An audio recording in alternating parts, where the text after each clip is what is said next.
Deus, Pai bondoso, queremos te agradecer por suas bênçãos, por seu amor. Queremos te agradecer porque mais uma manhã o Senhor nos acorda, com vida, com saúde, para estudarmos a sua palavra. Queremos pedir a companhia do seu Santo Espírito, Pai.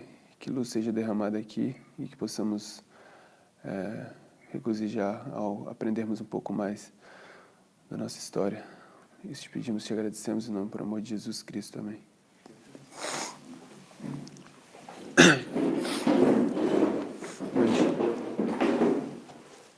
Bom dia. A gente vai continuar o que a gente começou ontem. O que a gente falou ontem é que na história milerita, a história dos 7 trovões que a gente encontra em Apocalipse 10. E quem emite esses 7 trovões é o leão. Quando o leão fala, houve esses 7 trovões nessa história. Então a gente traçou e tratou de delinear como esses 7 trovões são encontrados na história. O primeiro trovão é o que a gente encontra na história milerita em 1798. Quando a gente tem a profecia que se cumpre e o conhecimento vai começar a se abrir. Porque antes de 1798, o livro estava selado e não havia ninguém que pudesse abrir o livro, ok? Então, desse ponto em diante, é que o livro vai ser aberto. Então, se a gente for para Apocalipse capítulo 5, a gente vai ver o livro fechado. E quem é que pode abrir o livro? O leão da tribo de Judá. É o leão da tribo de Judá que dá entendimento aos estudantes de profecia progressivamente. Ele vai tirar os selos. Quantos selos existem no livro? São 7 selos, ok? E a gente traçou um paralelo com a história de Amós. A gente foi a Amós 3, um verso muito conhecido da gente. E a gente viu que quando o Senhor for revelar a coisa, quando profecia se cumprir, ou estiver para se cumprir, e o Senhor vai revelar a coisa, o que ele faz? Ele ruge como um leão. Então ele vai revelar profecia para a gente, certo? Então essa é a história que a gente está vendo na história milerita. O Senhor não vai fazer nada antes de revelar seus servos, os profetas. Ok? Então a gente vê esses 7 trovões paralelando também essa história dos 7 selos. Então, o que não é o meu propósito, e acho que a gente pode, ou alguém pode se aventurar, o Jonathan vai trazer para a gente amanhã tudo que ele puder encontrar sobre uma relação mais próxima, ou uma relação mais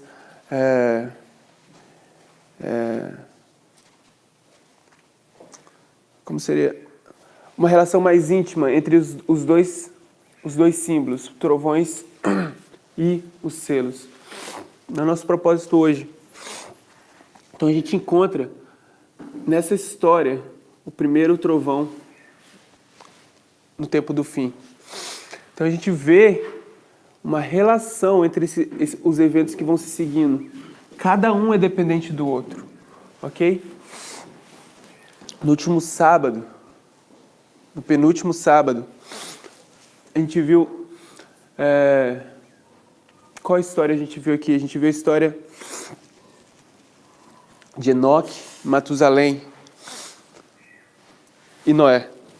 Então a gente viu que quando o mensageiro está chegando no final, ou quando a história da reforma está indo para o seu fim, onde o fechamento da porta da graça vai se dar,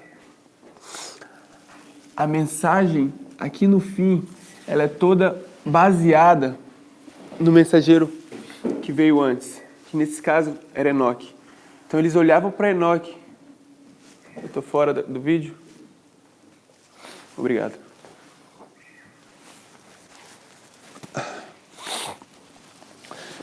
A gente vê isso em diversas linhas. Isso é uma das verdades mais claras nas linhas de reforma, é que ao chegar aqui no final, o que essa mensagem está fazendo, ou o desfecho dessa história, está toda ancorada no que começou aqui. Se você for no Desejados, no Grande Conflito, na página 443, o que diz lá? Grande Conflito, página 443. Todos nós sabemos. A obra de Deus na Terra apresenta séculos... Falei errado? 343? 343. Uhum. Você falou 400. Não, eu falei 300. Você falou 443. Tá gravado, a gente vai ver depois. Tem o anjo registrou também. 343. A obra de Deus na Terra apresenta século após século uma surpreendente semelhança. Os princípios de Deus, os tratos de Deus com os homens são sempre o mesmo. Eu estou parafraseando. E a história da igreja no século presente tem uma surpreendente semelhança com a dos séculos passados. E ela continua o próximo parágrafo.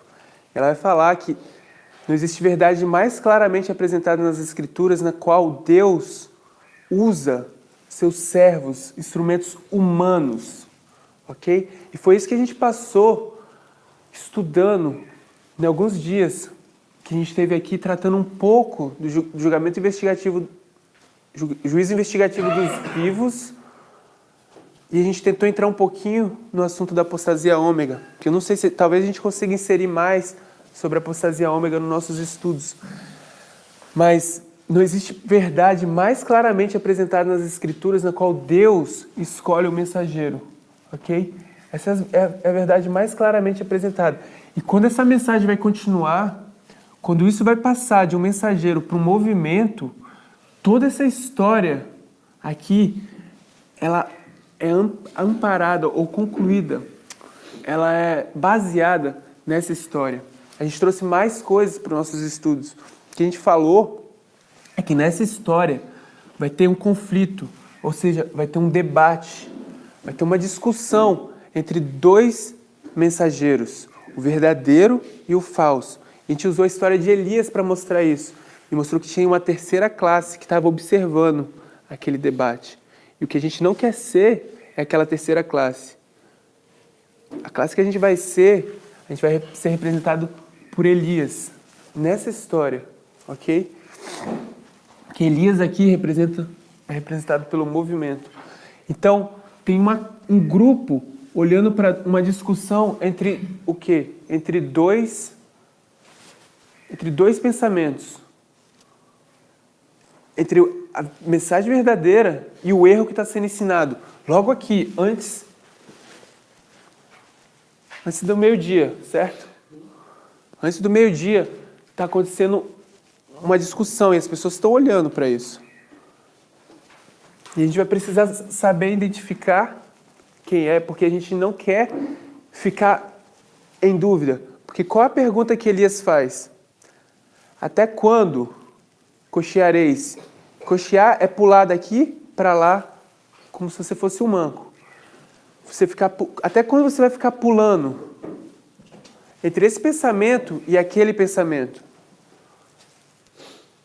O que o povo responde? Nenhuma palavra. Ok? Isso, em muitos casos, é isso que de fato acontece. Eu louvo a Deus que todos nós estamos aqui e a gente tem continuado estudando e seguindo essas verdades da forma como Deus está dando para a gente. Mas o que de fato acontece é que quando a mensagem é apresentada, as pessoas simplesmente não querem tomar decisão. Elas querem estudar a mensagem.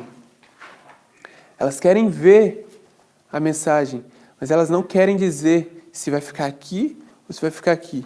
E fica daqui para cá. O resultado vai ser horrível. Vai ser o pior resultado. A gente precisa ver isso aqui.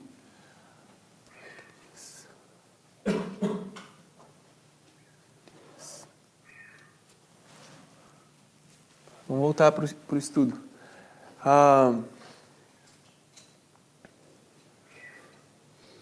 Eu tinha um ponto para fazer aí, mas agora não.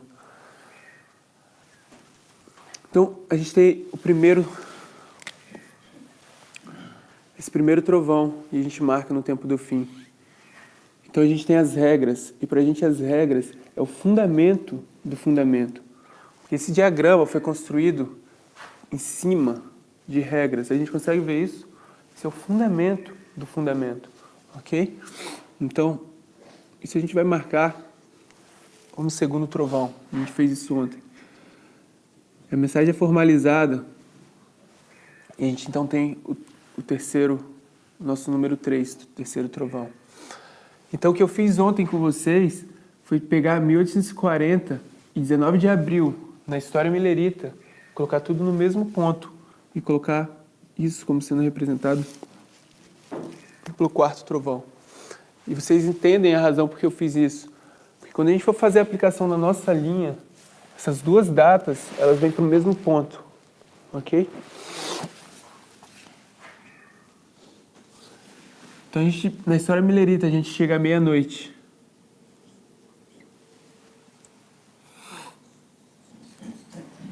Quando Samuel Snow prega exatamente no período intermediário, entre 19 de abril e 22 de outubro, no ponto exatamente no meio, entre os dois desapontamentos, isso é a meia-noite. Esse período é a noite na história milerita. Aqui é quando o sol nasce. Aqui é quando a recompensa vai ser dada aos mileritas. Exatamente no meio da noite, a luz vai brilhar. Ok? Então Samuel Snow vai no tabernáculo de Boston dar sua mensagem do clamor da meia-noite. E essa mensagem vai encontrar poder no clamor da meia-noite. Na Campal de Exeter, quando Samuel Snow faz um sermão no dia 14 e no dia 15. O que é isso? O que isso representa pra gente? Ele dá quantas mensagens? Ele dá quantos sermões? 2. Na verdade, é um sermão em 2 dias. O mesmo sermão em 2 dias. Isso pra gente marca a porção dobrada, certo? No clamor da meia-noite, a gente tem a identificação dessa porção dobrada. Esses 2 dias representam as 2 vezes que Samuel Snow vai dar o sermão no Campal de Exeter. Então, aqui, a mensagem que foi dada à meia-noite se torna um grande clamor. Hermod fala que daqui para frente a mensagem é como fogo selvagem. Então eles têm 2 meses e eles varrem todos os Estados Unidos com a mensagem. Tem relatos de José Bates. José Bates saía com os diagramas correndo e gritando: "Eis o noivo", saiu ao encontro. Esse é um dos motivos que eu gosto bastante de José Bates. Ele depois não preciso comentar isso agora, mas é bem interessante como os mileritas lidavam com a informação que eles faziam, com a informação que eles tinham. Você imagina alguém entrar na estação de trem gritando: "Eis o noivo, saiu ao encontro". Parece loucura, mas era assim que as coisas aconteceram aqui. As pessoas viam o testemunho vivo que eram os mileritas aqui. Porque nessa história, quando a gente traz essa história para a nossa linha, a gente vai ver que essa história é a história de um povo selado. A história de um povo que realmente está fixado intelectualmente, que tem a verdade, tanto intelectualmente como espiritualmente. Eles acreditam de fato. Então eles vão ser levados para o grande desapontamento. 22 de outubro. A gente tem o número 6 e o 7. Agora o que a gente vai fazer é pegar essa história dessa mensagem da meia-noite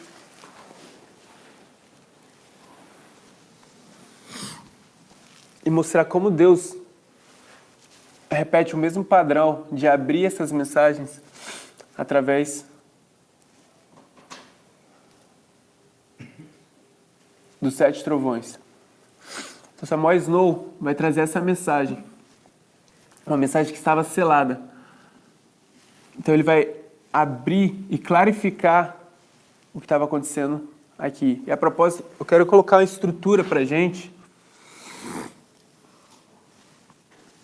E a estrutura que eu quero colocar para a gente é que se aqui a gente tem o tempo do fim,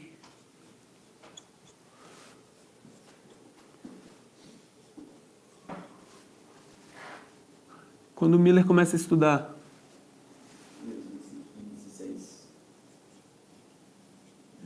quando ele termina,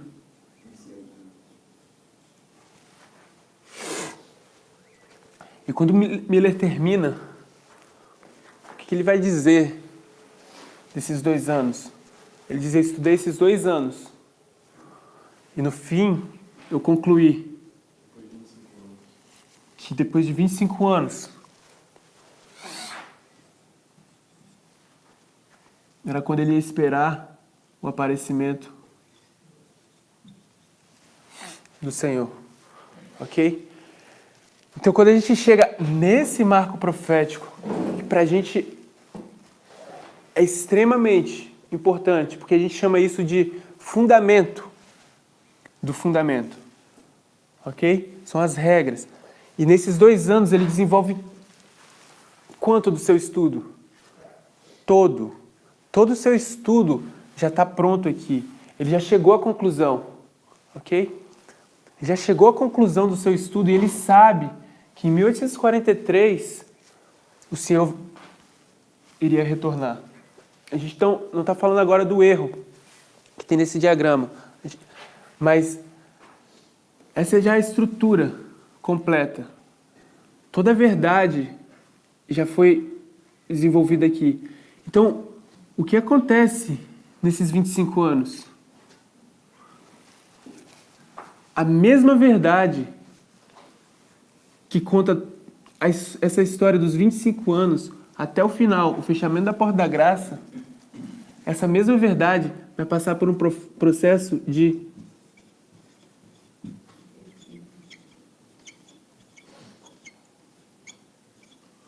refinamento, ok? Essa é a verdade. Isso é como a gente descreve essa história daqui para frente. Mas a mensagem é a mesma. A mensagem é a mesma do início ao fim. Então, quando a gente chega na história de Samuel Snow, é a mesma estrutura. Ok? Mesma estrutura. Samuel Snow só está refinando o que já havia sido entendido aqui.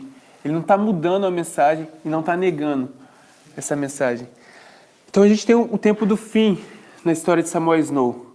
E o tempo do fim, nessa história, a gente marca no dia 17 de maio.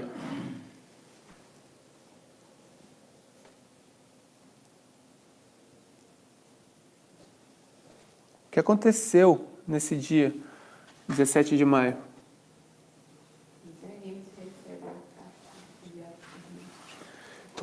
Então Miller vai mandar uma carta para Josué Himes.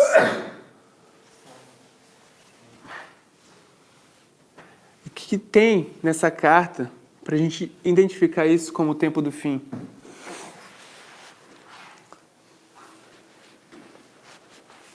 A gente leu ontem, certo? O que Miller faz nessa carta é ele coloca ou estabelece no início dessa história que a gente está prestes a colocar aqui, como ele entende as festas e os tipos do outono.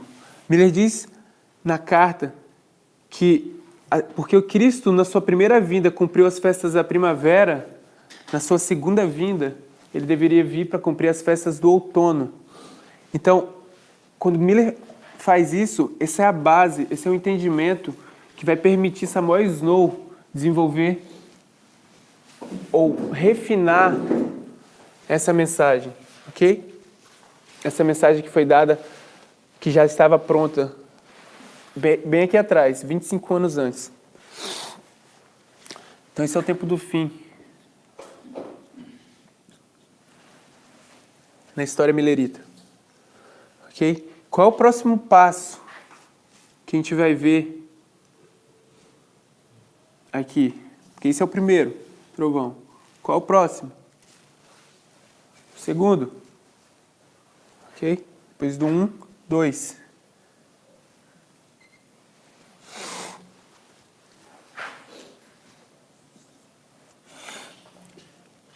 Como a gente chama esse marco?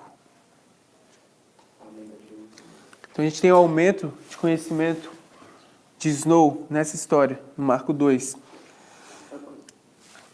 Talvez não ficou claro que, assim como que essa carta é o tempo do fim, porque assim como no tempo do fim, Miller recebeu o método, recebeu a concordância, aí no 17 de maio, Summer Snow recebeu o entendimento das festas, que é a base que vai ser seu método, a base da sua criação. Sim. Exatamente. Quando essa carta é enviada, é o início da remoção do selo, porque ninguém tinha publicado nada a esse respeito antes. Então agora, a última verdade que precisa ser entendida acaba de ser seu selo removido. Ok? Vocês conseguem ver o que o Matias está falando? Essa carta faz com que a última coisa que é necessária para refinar essa mensagem, ou seja, a última mensagem dos mileritas, tem que ser o início, começa a ser removido, porque ninguém podia entender até esse momento. Agora, baseado nessa carta, essa mensagem pode ser entendida. E agora, a gente entende que ao abrir uma mensagem, a gente vai passar pelo mesmo processo, porque isso tudo é uma mensagem. Isso aqui também é uma mensagem. Então, a gente está olhando um fractal de uma mensagem que refina essa mensagem. Ok? Vocês conseguem ver agora essa relação entre esses dois pontos?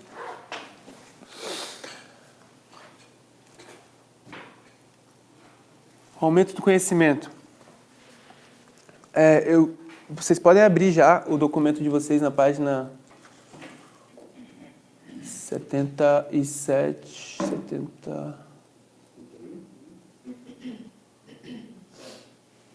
74.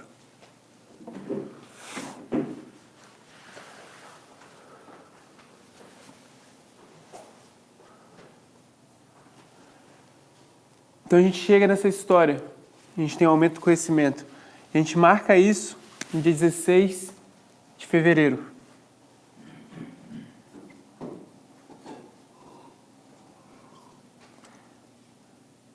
De 1844. Notem que essa data é uma data anterior ao desapontamento. Ok? Então, no dia 16 de fevereiro, eu quero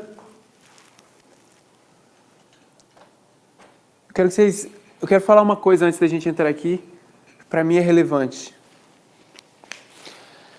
Essas informações que eu vou colocar no quadro agora, é informação antiga para a gente. A gente já conhecia essas informações há muito tempo.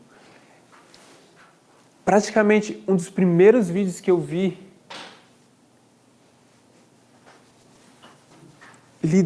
lida com essa história que a gente está falando aqui hoje.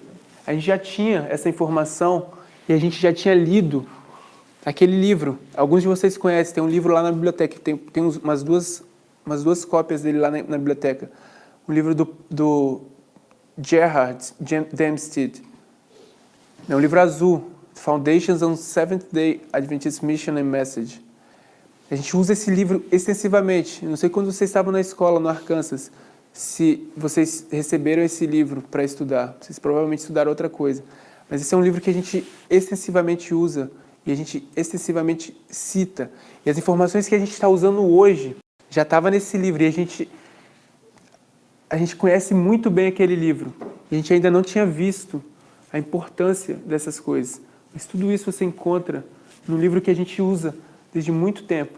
Se você for no primeiro vídeo da série Habakkuk Stable, do Jeff, aquela série de 95 vídeos, o primeiro vídeo, ele vai contar essa história para vocês. Por algum motivo a gente sabia isso, mas a gente não conseguia ver essa dinâmica aqui, ok? Então, no dia 16 de fevereiro, o que vai acontecer? Está nas notas de vocês. Samuel Snow vai escrever uma carta a quem?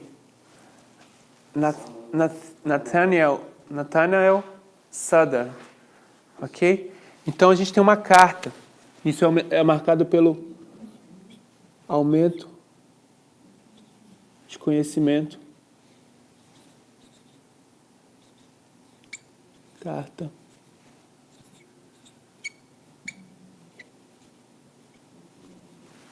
Então a gente tem essa carta que é enviada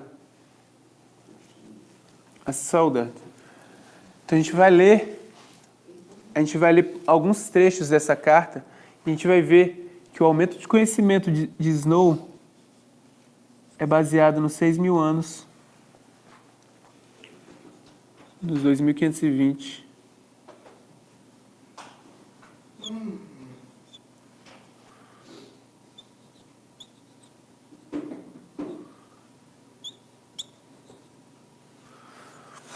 Os 2.300 anos nas 70 semanas. A gente vai tirar algumas coisas importantes daí agora.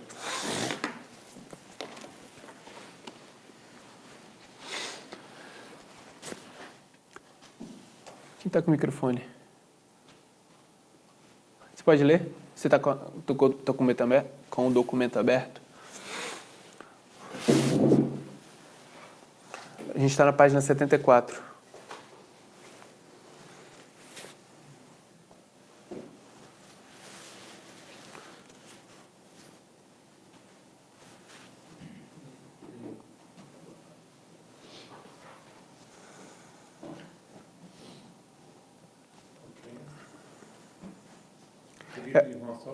Isso. Querido irmão Sutter, desejo apresentar alguns pensamentos para a consideração cuidadosa dos queridos irmãos da fé do Advento. Em um ponto em que eu difiro de muitos deles, é a terminação dos períodos proféticos. Faço isso não porque busco controvérsia, longe disso. Não haja contenda entre vós, porque nós somos irmãos. Tampouco procuro desencorajar aqueles com ardente desejo estão procurando o aparecimento do nosso abençoado mestre, dentro do atual ano judaico de 1853. Nem tenho ainda desejo de pôr o glorioso dia mais distante. Toda a minha alma expira a oração. Vinde, Senhor Jesus, e venha depressa. Mas o Senhor me mostrou, eu acho, que devemos esperar e sofrer um pouco mais. Ok. Então essa é a carta que ele vai começar a explicar. Notem, essa carta foi escrita antes deles terem que passarem pela tardança. Aqui já aqui atrás, essa verdade já estava em processo de cumprimento, ok? De realização. Mas ainda assim, Deus tinha um desígnio de que o povo passasse por esse desapontamento. Eles precisavam ser realmente tirado deles algo que eles... Precisava realmente ser provada a fé deles. Agora, eu coloquei aqui o que a gente chama do aumento do conhecimento. A gente citou esses 4 períodos. E eu vou ler só alguns pedaços agora, para a gente ver que é disso que se trata, porque essa carta é uma carta longa, a gente não vai ler ela toda. Então ele diz: todos nós acreditamos que a grande semana deve ser cumprida, que os 6.000 anos que foram tipificados pelos 6 dias da criação devem ser completados. E ele vai dar a argumentação dele de por que ele acha que daí você pode concluir que a terminação dos períodos não vai se dar na primavera, mas no outono. Então, se vocês tiverem tempo, Depois leiam esses textos por vocês mesmos. Então, no parágrafo 7.2, a gente agora está na página 75.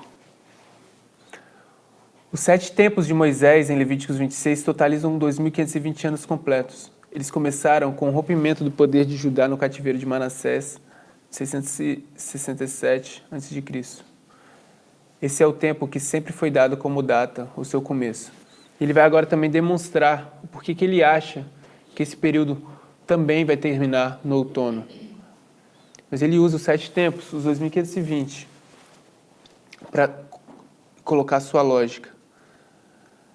Parágrafo 7.3 agora, na página 76.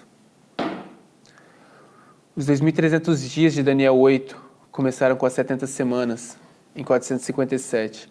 Mas eles não começaram com o primeiro dia daquele ano. É verdade que Esdras começou a subir de Babilônia no primeiro dia do primeiro mês. Mas isso não foi no ano 457, mas no ano 456.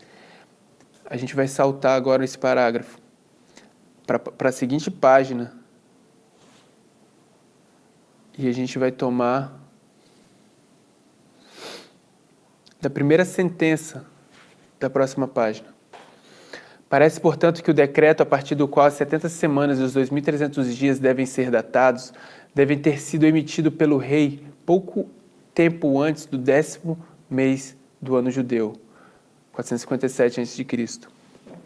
A partir desse momento, de acordo com Daniel 9, 25, haveria 69 semanas. E 483 anos para o apelo do Messias. Muitos pensaram que esse período foi cumprido no ano 26 depois de Cristo. Mas isso é um erro. Exige 457 anos e 26 anos inteiros para fazer 483. Mas, como vimos, uma parte de 457 deve ser deixada de fora do cálculo. O tempo deve, portanto, ser composto pela adição de uma parte de 27 depois de Cristo. No 15º ano de Tibério, no qual João começou seu ministério, iniciado em 26 depois de Cristo, e corresponde a uma parte de 26 e uma parte de 27. Na última parte, então, de 26 depois de Cristo, ou da parte superior de 27 depois de Cristo, João começou seu ministério. Mas foi depois que João foi preso que Jesus veio para a Galiléia dizendo: o tempo está cumprido. Isso deve ter sido, penso eu, no outono do ano 27 depois de Cristo. É certo que foi depois da Páscoa, como aprendemos comparando João 2:23, 13:22 e 24 e 4:43 com Marcos 1, 14 e 15. Essa é a parte importante que agora eu quero que a gente se atente. Se então as 69 semanas terminaram no outono do ano 27, quando podemos esperar os 2.300 dias para terminar? A resposta é simples. Deduzir 483 anos de 2.300 e o restante é 1817. Então, muitos anos permaneceram para ser cumprido no outono do ano 27. Então, adicione essa data, esses 1817 anos, e nós vemos que nos traz ao outono de 1844 depois de Cristo. O próximo parágrafo vai dizer que ele usou também a profecia dos 1290 e 1335.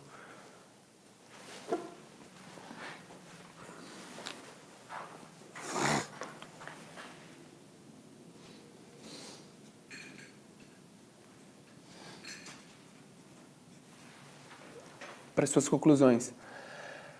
Agora, o que a gente fez, a gente foi para aquele quadro, pegou essa estrutura e separamos essa estrutura naquele quadro. Então, o que a gente tem aqui é uma explicação mais clara do que isso representa para a gente, ok? Vocês conseguem ver isso? Agora, a gente vai pegar isso aqui esse quadro, esse marco do aumento do conhecimento, e vai colocar naquele quadro. E o que Samuel Snow está explicando para a gente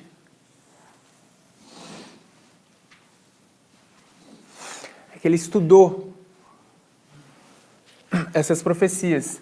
E a conclusão que ele chega é que isso deve ser entendido dessa forma. 483 anos. 1817.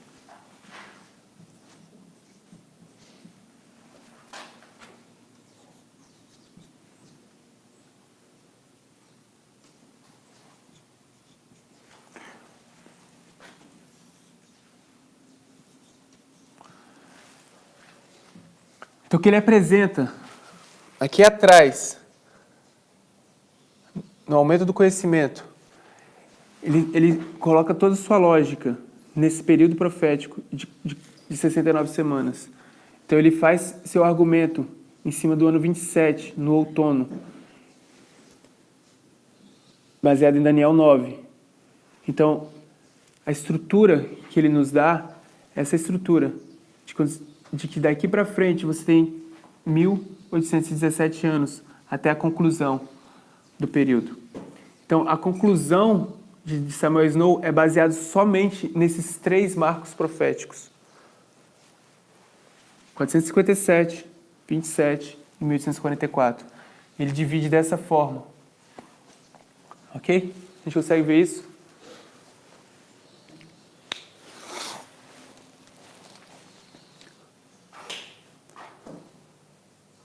Essa história é semelhante ou similar a essa.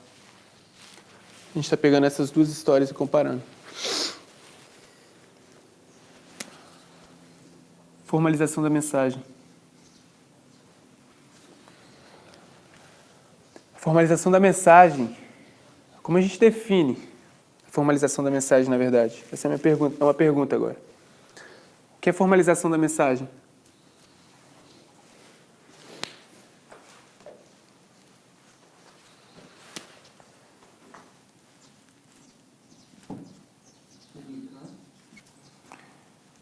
Essa é a publicação de quê?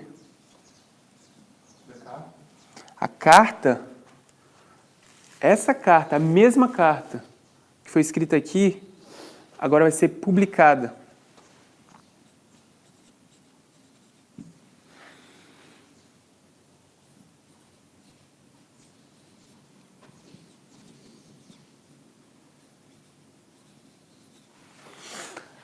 A mesma carta que foi enviada a Suda vai ser publicada na revista The Advent Review, ok? Porque a gente entende que formalização da mensagem é quando a mensagem sai de um mensageiro e vai para quem? Para todos, ok? É quando a mensagem pode alcançar todo o povo. Lembre Moisés, Deus chama ele na sarça ardente para que ele entregue a mensagem a todo o povo, de que eles vão sair do Egito, ok? Isso é uma forma clara de ver o que é formalização da mensagem. Então agora, na revista Millerita, The Advent Review, a mensagem que aumentou e que foi aumentada de conhecimento aqui, ela é publicada. Isso é o que a gente chama de formalização da mensagem. Também se vê claro o paralelo com a revista Tempo do Fim. No 1989, o irmão-chefe começou a entender lá em 1940-45, mas publicou na revista Tempo do Fim, aí foi formalizada a mensagem. Exato. Eu só vou corrigir o que o Matias falou. Não foi 1989, foi 1991/2. A mesma estrutura a gente vai ver aqui. 91, 92, a gente vai ter esse aumento de conhecimento, onde Daniel 11, 40 e 45 foi entendido. Mas aqui na frente foi publicado. Ok? Em 96 foi publicado. Mas em 92 já havia sido entendido. Ok?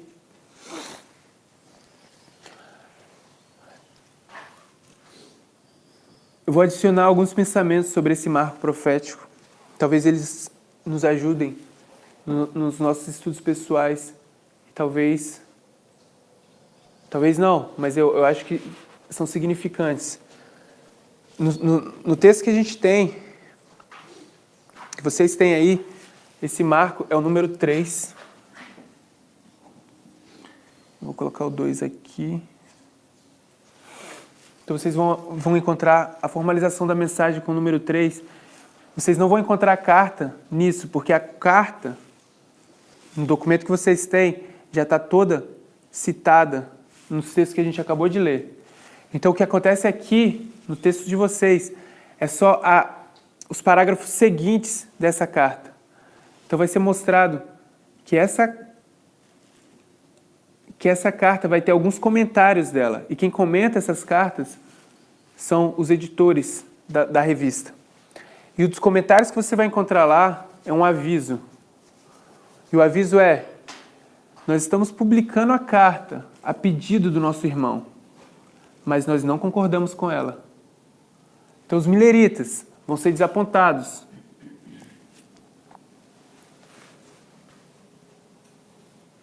Vão ser desapontados no dia 19 de abril.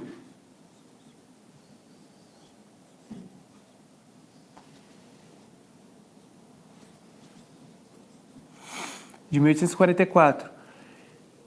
E aqui atrás, eles veem o aviso e eles rejeitam. Eles dizem: nós não concordamos com ela. Não tenho certeza se foi Heinz que realmente foi aquele que fez isso. Mas que a gente sabe que Heinz, ele vai toda essa história até o fim. Ele não aceita a mensagem de Snow, do início ao fim. Ok? E eu não sei se é ele que nesse momento escreve esse aviso. Eu acredito que sim. A gente pode talvez verificar isso. E outra informação que eu acho relevante para essa história, eu não sei como que a gente pode usar ela hoje, mas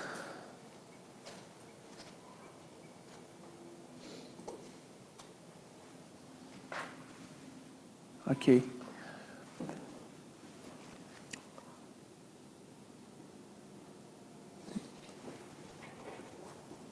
Em qual calendário os estudos de Snow se baseou para chegar às conclusões dele? O Caraíta, certo? Então, a gente vai ver em alguns instantes como o calendário Caraíta é importante para os símbolos que a gente vai encontrar nessa história. Porque a gente coloca primeiro dia do primeiro mês aqui. A gente coloca quinto dia do quarto mês aqui. Primeiro dia do quinto mês, 10º dia do 7º mês. E para a gente isso é extremamente, tem um valor muito, muito importante para a gente. Ok? Então, identificar o calendário correto para a gente nos faz participar da mensagem correta. Então, o que vai ser interessante, a gente já começou falando um pouco ontem, é que no dia 2 de maio, a gente tem a predição antes da meia-noite. E o que a gente vai trazer daqui a pouco é que o dia 2 de maio é o dia 14 do primeiro mês da contagem Caraíta. Ok?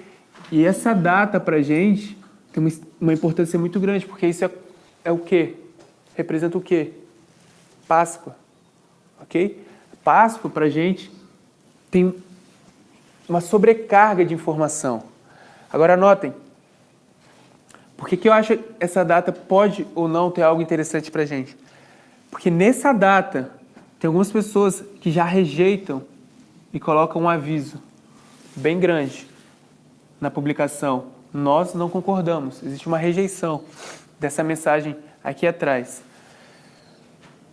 Então, ao passo que essas pessoas vão participar da Páscoa usando o calendário correto, se você quiser ver o dia 3 de abril, vamos colocar de outra forma, eu quero que isso fique bem claro para a gente, porque se tiver alguma relevância, algum valor, a gente vai conseguir, eu quero que isso esteja claro para a gente poder usar isso corretamente.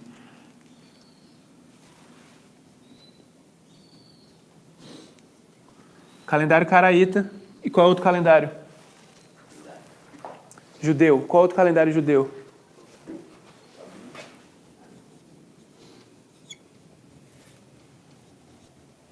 A gente tem esses dois calendários. Então, você precisa separar qual é o certo, qual é o correto e qual é o errado nessa história. Você vai precisar escolher esse. Se você escolher esse, quando você vai comer sua Páscoa? No dia errado. Nesse calendário, o dia 14 do primeiro mês cai nessa data. Então, de alguma forma, parece ser significativo. Porque você tem esse grupo de pessoas que colocam um aviso.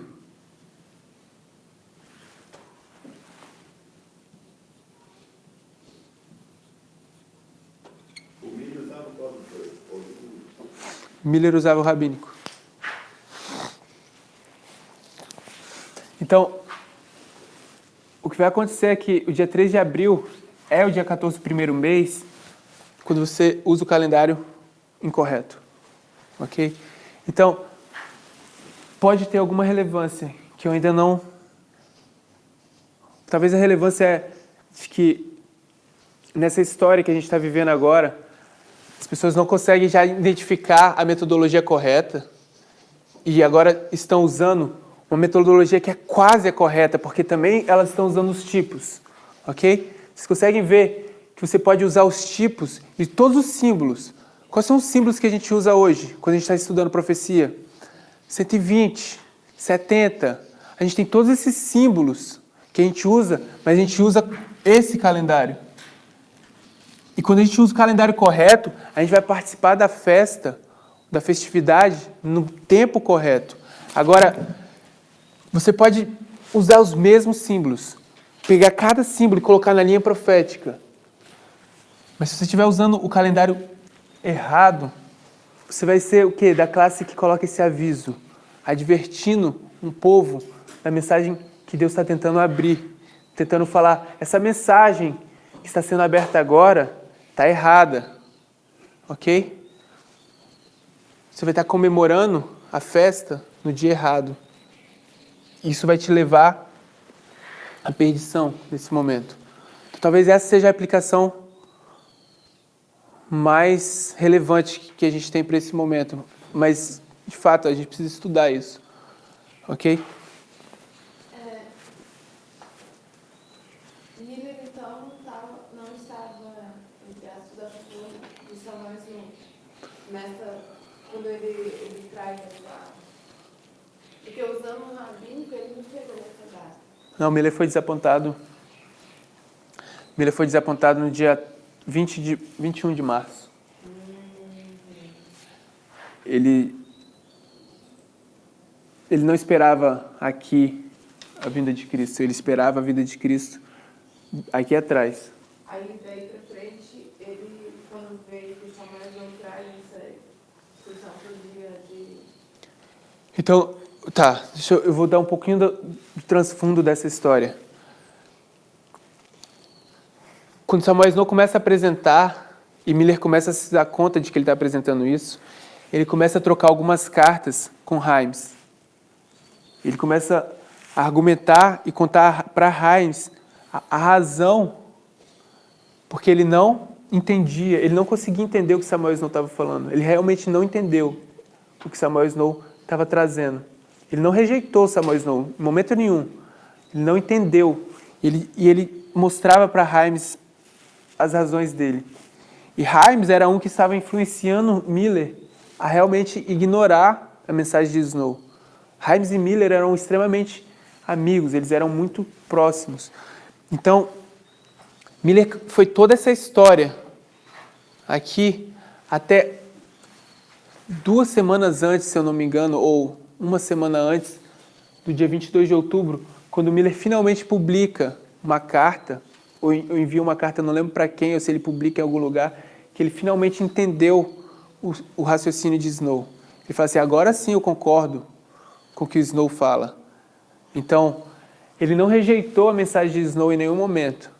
Ele não entendia, até que chega um ponto que ele fala, agora eu consegui ver, pela argumentação de Snow, que os períodos vão sim terminar no dia 22 de outubro. Então, essa é a dinâmica de Miller, com Miller aqui. Mas Miller usava esse calendário rabínico. Mas isso Isso não pode trazer confusão para o nosso estudo profético, ok? Que a gente está tentando tratar de mostrar aplicações proféticas. Aqui. Deixa eu ver que horas.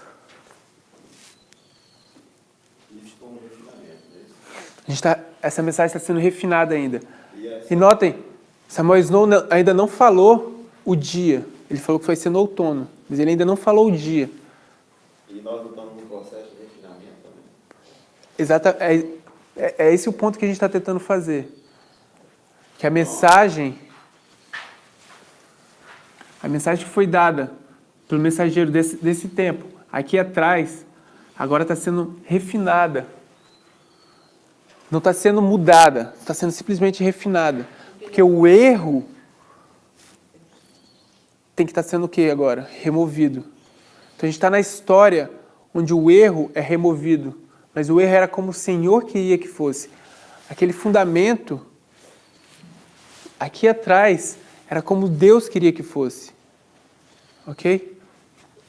Exatamente, o refinamento não traz simplesmente para mudar as coisas que foram colocadas atrás quando estabelece o fundamento. Exato. Pode ter um refinamento, mas desde que não mude o início ali, o fundamento.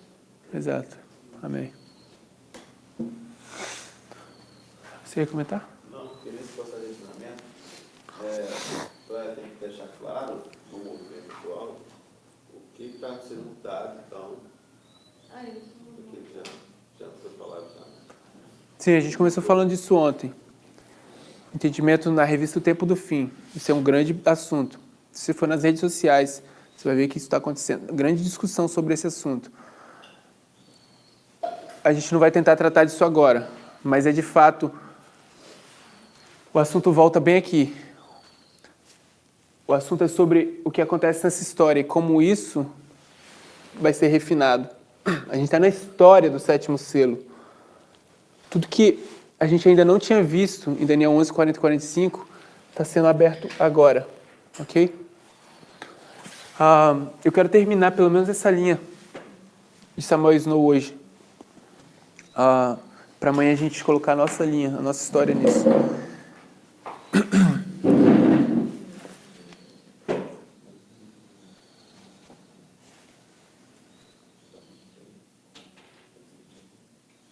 Vamos ler na página 78 esse aviso.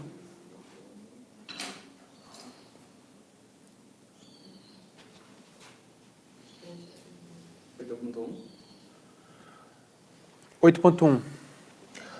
O parágrafo 8.1. A gente está na página 78.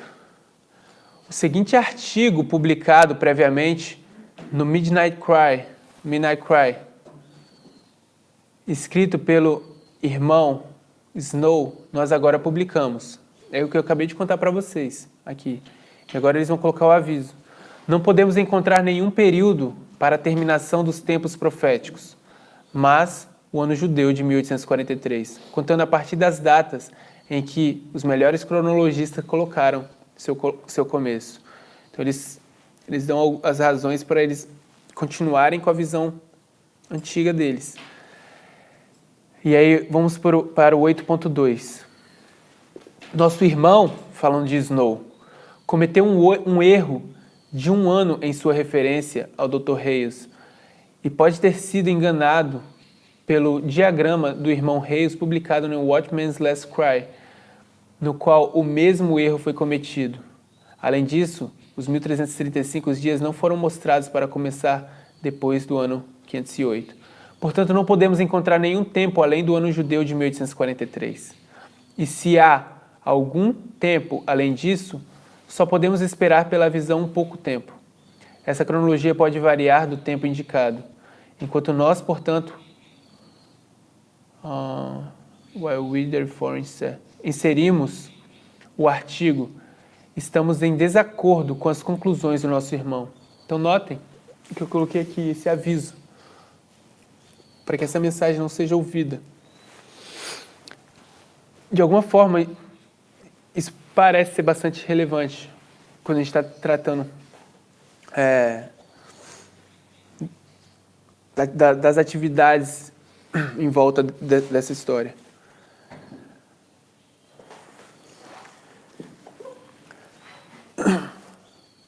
Então, o que acontece em seguida é que os mileritas vão ser desapontados. Esse é o desapontamento, é o primeiro desapontamento. E pelo tempo que você chega no primeiro desapontamento, vou colocar...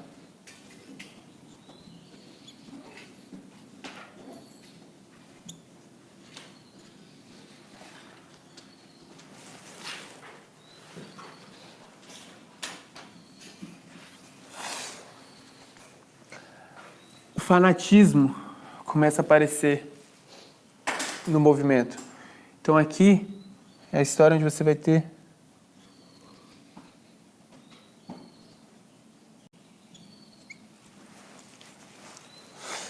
fanatismo. Vamos ler o parágrafo 9.1 na página 79. Por volta dessa época, o fanatismo começou a aparecer. Alguns que professavam ser crentes zelosos na mensagem rejeitaram a palavra de Deus como o único guia infalível e, alegando ser liderados pelo Espírito, entregando-se ao controle de seus próprios sentimentos, impressões e imaginações. Havia alguns que manifestaram um zelo cego e intolerante, denunciando todos os que não sancionavam seu curso. Suas ideias e atos fanáticos não receberam simpatia do grande corpo dos adventistas, mas serviram para trazer reprovações sobre a causa da verdade. O príncipe do mal estava perdendo seus súditos, e a fim de trazer reprovação sobre a causa de Deus, ele tentou enganar aqueles que professavam a fé para levá-los ao extremo. Então, seus agentes estavam prontos para apoderar-se de cada erro, cada fracasso, cada ato impróprio e segurá-los diante do povo na mais exagerada luz para tornar os adventistas e sua fé odiosos. Assim, quanto maior o número de pessoas que ele pudesse reunir para fazer uma profissão de fé do advento, enquanto seu poder controlava seus corações, maior era a vantagem que ele ganharia, chamando a atenção deles como representantes de todo o corpo dos crentes. Então a gente tem esse desapontamento que marca esse fanatismo, ou esses ensinos falsos, ensinos extremos, que entram dentro do movimento nessa história. E agora, esse é um ponto que está em discussão, porque lembrem-se, o que acontece com as virgens nesse instante? Elas dormem.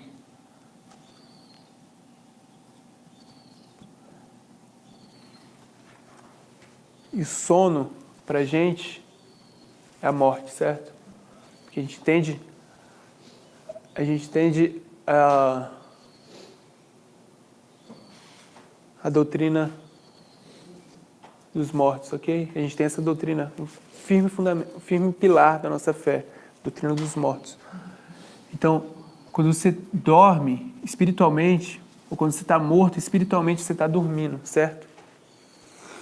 Então, esse é o instante onde, diante desse grande desapontamento, perplexidade, tudo que você cria, tudo que você acreditava foi tirado de você. Você tinha esse diagrama, você andava com esse diagrama, você podia ver que Cristo, seu Deus, iria voltar no ano 1843. Estava tudo claro. Você andava vendo isso, apresentando visualmente para as pessoas. E agora você vai ter que andar como? No escuro.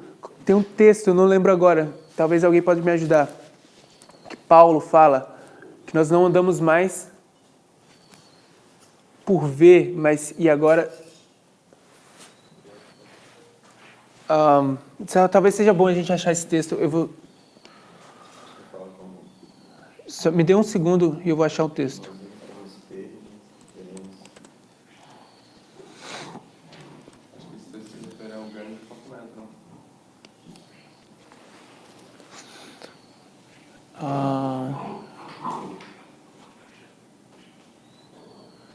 2 Coríntios 5, 7.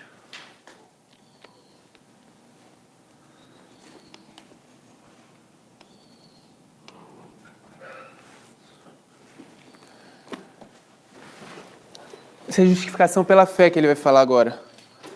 O que Paulo diz é, porque andamos por fé e não por vista. Então, até aqui, eles estavam vendo, eles andavam vendo esse diagrama. Eles tinham que olhar. Mas quando chega esse desapontamento, e agora a segunda mensagem chega, a segunda mensagem é a mensagem de justificação pela fé. Então agora eles vão andar por fé, no escuro, sem ver. E agora eles estão no vale da sombra da morte, ok? Eles passam por esse sono que a gente chama de morte. Mas o que é claro sobre essa história, no vale da sombra da morte, é que no vale da sombra da morte, o pastor das ovelhas, ainda está com você. Ainda que eu ande pelo vale da sombra da morte, tu está comigo. Ok? Então, nessa história, elas são colocadas para dormir. Agora, isso é solene. Isso é muito solene. Porque quando você morre, seu caráter permanece inalterado. Quando você despertar,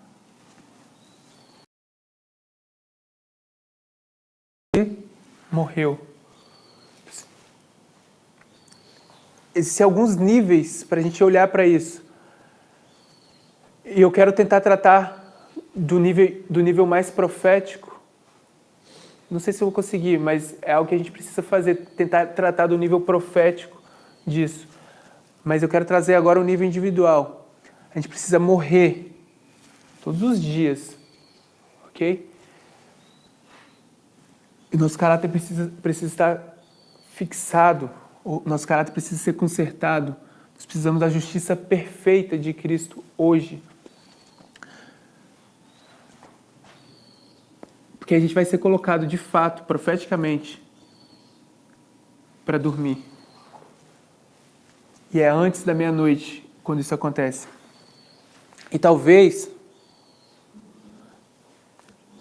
eu estou falando isso, mas vocês precisam realmente olhar para essa história.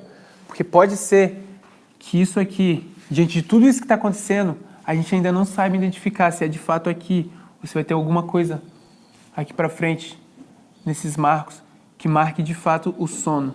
Ok? Então a gente ainda está trabalhando em cima disso. Então, espero que a gente tenha maturidade para lidar com essas informações.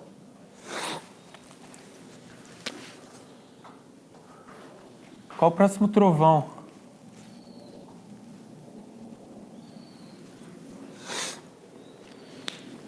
O quinto.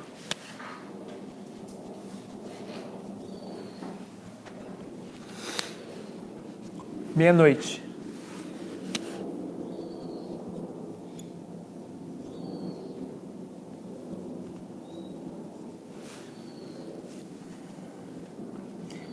Mesma história, tabernáculo de Boston.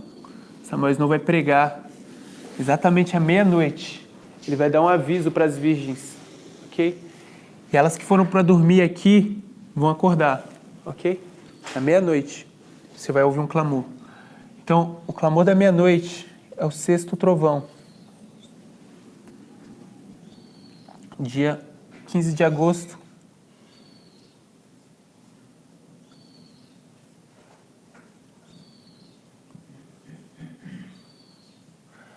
de 1844. Você tem o sexto trovão, o clamor da meia-noite, e vai dar poder a essa história. E o sétimo trovão, mesma coisa, desapontamento. Dia 22 de outubro.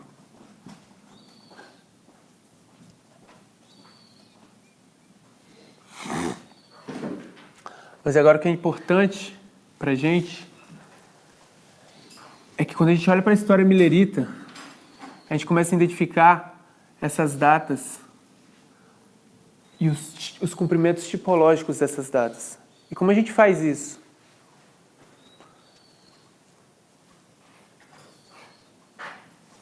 A gente vai para Esdras, certo? A gente vai para Esdras 7:9.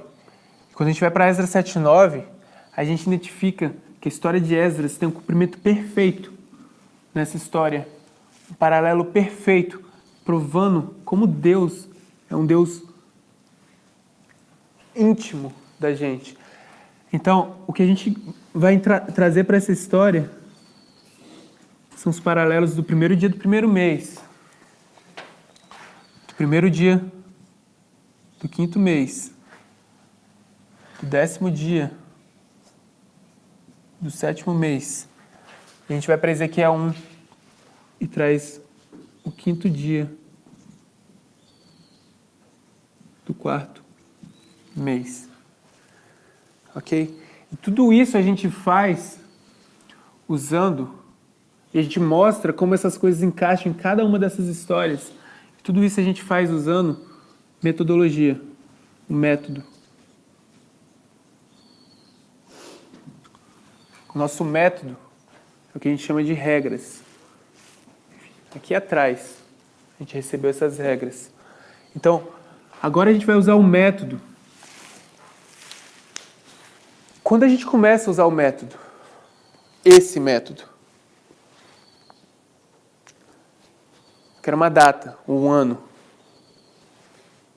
Se refere a Esdras 7:9 ou a... Esdras 7:9. Talvez vocês não saibam. Vou colocar 2014. Então, em 2014, a gente começou a usar esse método. E quando isso aconteceu, explodiu, abundou o número de símbolos que a gente passou a ter para montar as nossas linhas de reforma. 120 apareceu. 70 apareceu. E a gente começou a conectar histórias e mais histórias. E a gente começou a entrar nessa história do clamor da meia-noite. Ok? O que eu quero que vocês notem é que em 2014, quando o método que a gente usa hoje para essa história foi dado, existia um grupo de pessoas que estavam presentes. Eles viram isso. Eles falaram: eu aceito. Então, não esqueçam, não se esqueçam. Nós estamos vivendo no período do juízo investigativo dos vivos. Ok? Então, quando você diz, eu aceito, você professa, crê.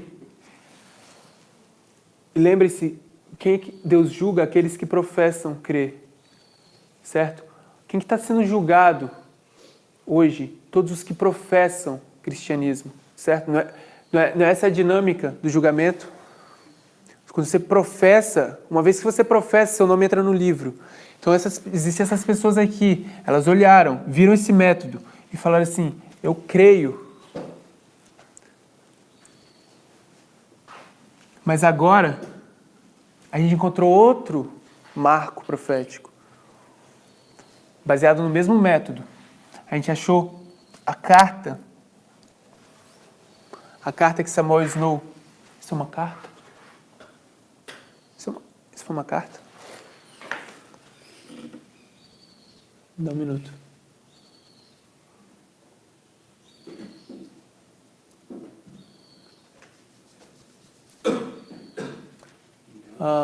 Eu acho que não é uma carta, é uma publicação. Uma publicação, isso. Samuel Snow vai publicar no dia 21 de maio. Não, dia 2 de maio, perdão.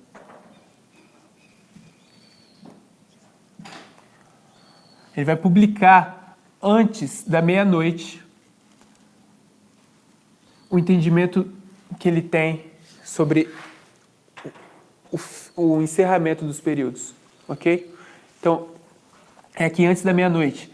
Isso para a gente tem o mesmo valor, Porque isso cai no dia 14 do primeiro mês. E agora as pessoas olharam para cá e falaram, eu aceito. E agora elas olham para cá e falam assim, eu rejeito.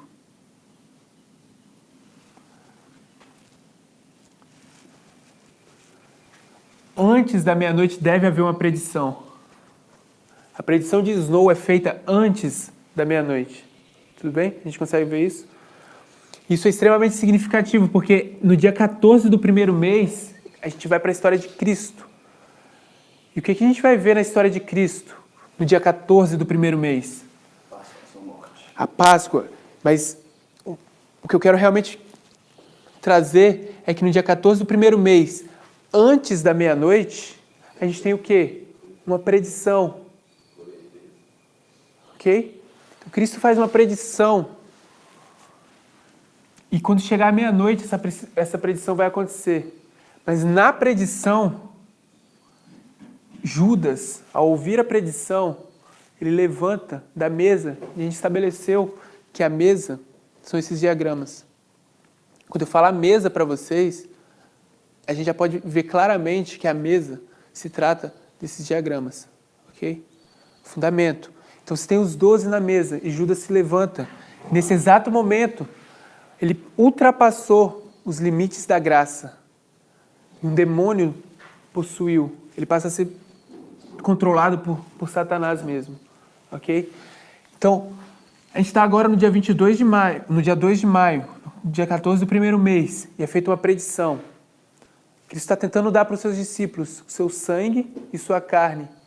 Isso eles não conseguem suportar, porque eles não entendem. Agora eu estou misturando duas linhas, mas eu vou voltar só para Judas. Judas não entende o que Cristo quer, de fato, dar aos discípulos. Ele quer um reino temporal, um reino literal, um reino físico. Ele quer uma teocracia na terra. Ele faz a mesma coisa. Ele é o filho da perdição, assim como o papado é, que quer estabelecer no trono do mundo uma teocracia. Ok? Então, ele não consegue ver o reino espiritual que Cristo veio para estabelecer. Ok? Ele não consegue ver a glória de 11 de setembro. Ele quer uma glória literal. Ele quer curar literalmente. Ele não consegue ver os aspectos espirituais da história. Então, ele levanta da mesa e ele vai confirmar a sua aliança. E aqui é onde a gente tem mais coisas que eu vou tratar de não tentar mostrar hoje, mas a gente tem outros marcos aqui relativo a Samuel Snow. E um dos marcos vai lidar com a confirmação da aliança, que é 3 dias antes do dia 21 de julho. E tem um outro marco que a gente alinharia com o dia do Pentecostes, mas eu não vou colocar isso agora, porque eu quero trazer um último pensamento antes da gente fechar o assunto.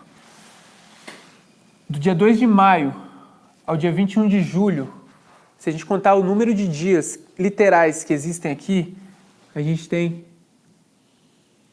81 dias. Alguém consegue ver uma importância para esse número?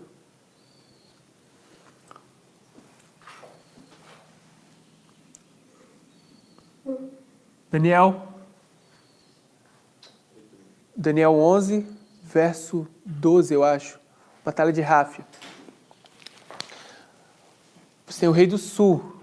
O que o rei do sul faz? Na meia-noite. Batalha de Ráfia é meia-noite, certo? Então o que o rei do sul vai fazer? Ele vai ganhar a batalha contra o rei do norte. E o que acontece com o coração dele?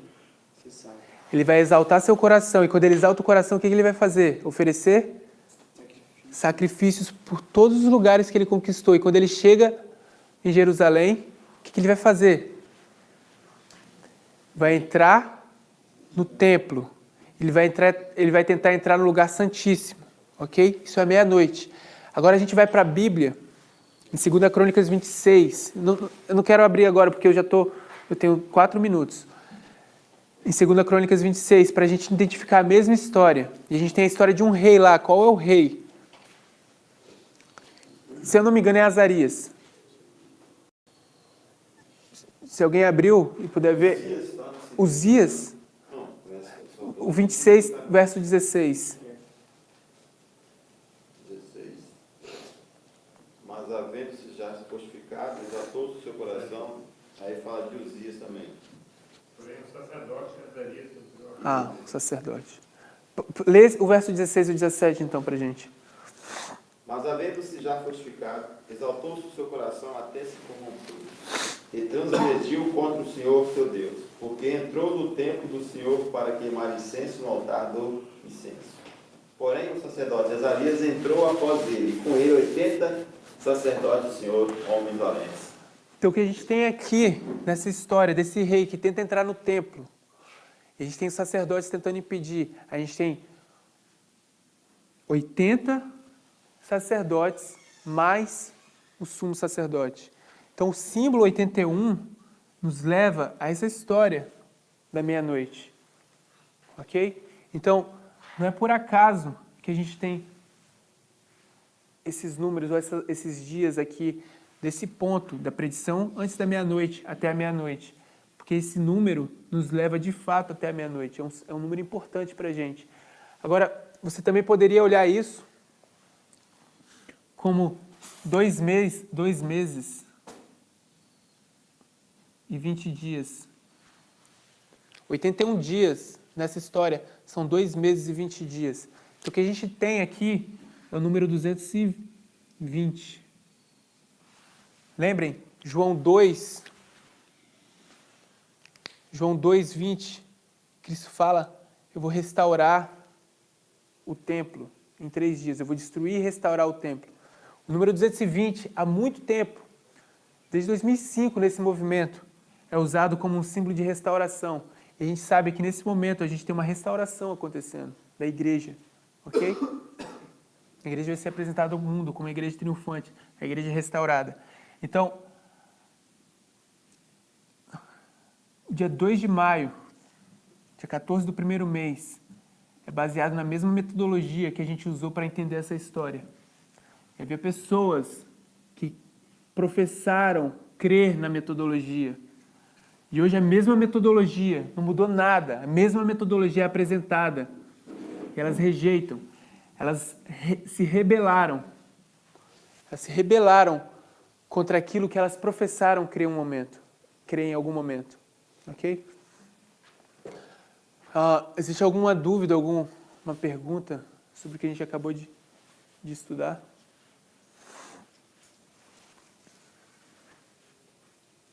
Então, o que a gente vai tentar fazer amanhã é colocar isso na nossa linha. Provavelmente, a gente não vai ter tempo de cobrir muitos dos aspectos dessa predição antes da meia-noite até domingo. Obviamente não. Mas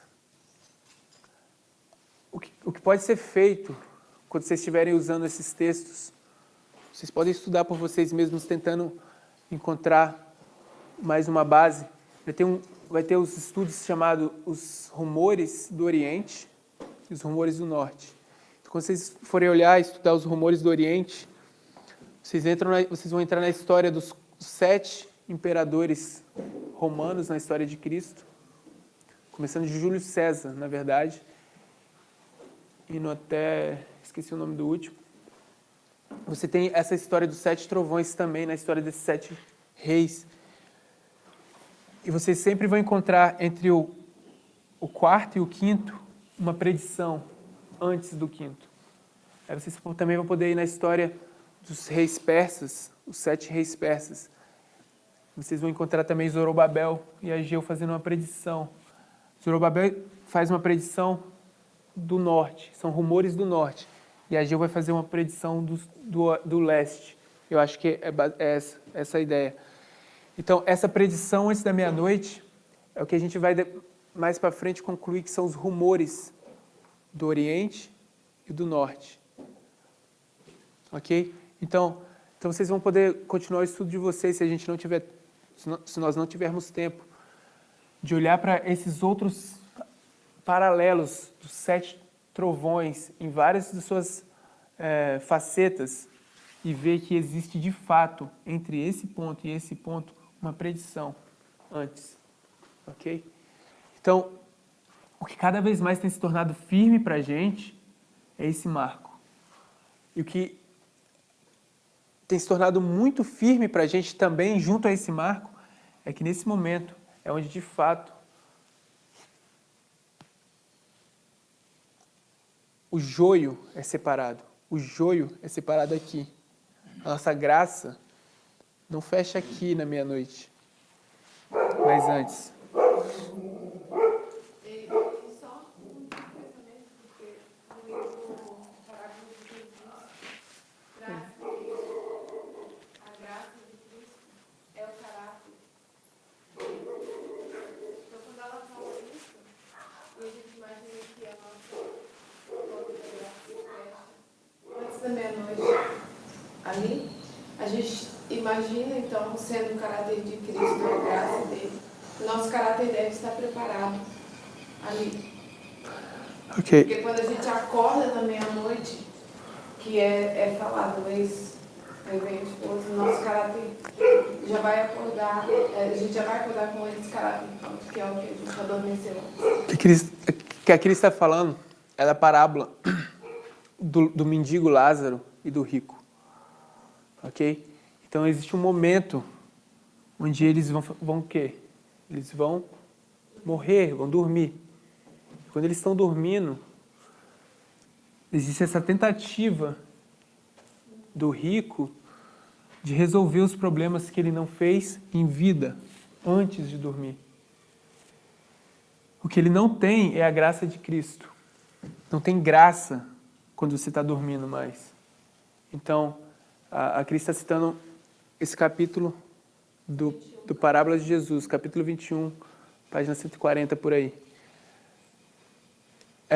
E é extremamente importante, relevante para o que a gente está estudando. A gente precisa realmente entender o estado dos mortos. Porque isso é o que a gente professou durante mais de 150 anos como adventistas. E hoje a gente precisa realmente confiar nessa doutrina que nós desenvolvemos lá atrás. Porque na página 273, aprender de Cristo significa receber sua graça, que é seu caráter. Okay. Essa paginação está diferente do aplicativo. É a página 140, mais ou menos. Ok. Mais algum comentário? Vamos orar? Gabriel, você ora pra gente? Você ora. O microfone. O microfone do Gabriel. Senhor nosso Deus, te agradecemos por essa manhã de estudo, Senhor. E estamos agradecidos porque o Senhor tem estado revelando e guiando o seu povo acerca das verdades do tempo em que vivem, Senhor. Te pedimos que o Senhor continue nos guiando, porque essas coisas são de grande importância para nós. E ao mesmo tempo são cada vez mais complexas. Te pedimos que nos ilumines e que nos ajudes a compreender essas coisas para que possamos fazer parte daquele grupo escolhido, Senhor. Te pedimos que nos abençoes hoje durante o dia e nossas atividades, para que possamos refletir sobre essas coisas. Em nome de Jesus te pedimos. Amém. Amém.